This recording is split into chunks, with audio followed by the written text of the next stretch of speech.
پکڑتے ہیں، گرنا کیسے، پھر واپس آ جاتے ہیں، پھر اس کو پکڑتے ہیں، پھر واپس آ جاتے ہیں. سبحان اللہ. ساری چیزیں میرے محترم بھائیوں جب ہم اپنی زندگی کے معاملات میں اتنے مگن ہو گئے ہیں کہ ہمیں اپنی اولاد کی فکر نہیں ہے، لیکن آپ اولاد کی نافرمانی کی شکایت کیوں کرتے ہیں؟ اولاد کی نافرمانی کی شکایت کیوں کرتے ہیں؟ اللہ کی قسم رزق وہی ہے جو آپ کے نصیب میں اللہ رب العزت نے لکھ دیا. رزق وہی ہے جو آپ کے نصیب میں اللہ تعالیٰ نے لکھ دیا ہے. آپ کی اولاد کے حصے میں، آپ کے حصے میں، آپ کی بیوی کے حصے میں، آپ کے خاندان کے حصے میں اس رزق سے زیادہ آپ کو مل نہیں سکتا، اس سے کم آپ کو مل نہیں سکتا.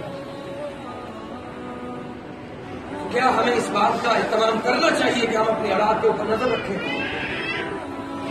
اور خاص طور پہ یاد رکھیے کہ اولاد جب 13-14 سال سے آگے داخل ہوتی ہے 20 سال کی عمر تک یا 20 سے 22 سال کی عمر تک، تو آپ اپنی اولاد کے ساتھ اپنے اس طرح سے آپ کا ماحول ہونا چاہیے.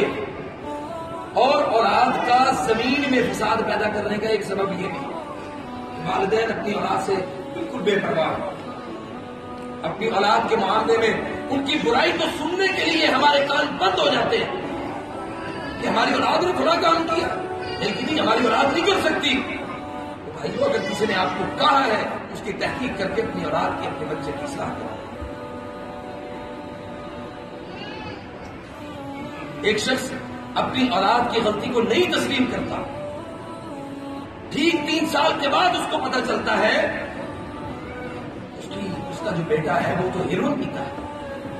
اور جب اس کو پتہ چلتا ہے تو کہنے والا بالکل سامنے آ کے کہتا ہے میں نے تجھے کہا تھا، تو نے آنکھیں بند رکھی، آج اللہ نے تجھے دکھایا 3 سال کے بعد، آج تجھے پتہ چلا ہے کہ تیری اولاد یہ کام کرتی.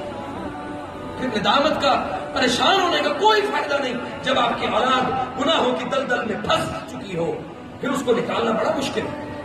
اس لیے میں واللہ اللہ تعالیٰ سے اجر لینے کے لیے خیر کی بات آپ تک پہنچاتا ہوں، اللہ تعالیٰ سے اس امید پر کہ اللہ تعالیٰ میری کسی ایک بات کو ہمارے بھائیوں میں، ہماری بہنوں میں، ہم سب مسلمان ہیں، ہمارے درمیان کوئی تفریق نہیں ہے، کوئی جماعت نہیں ہے، ہم سب مسلمان ہیں. ہمارا قرآن ایک ہے، ہماری حدیث ایک ہے، ہمارا نبی ایک ہے، ہمارا اللہ ایک ہے.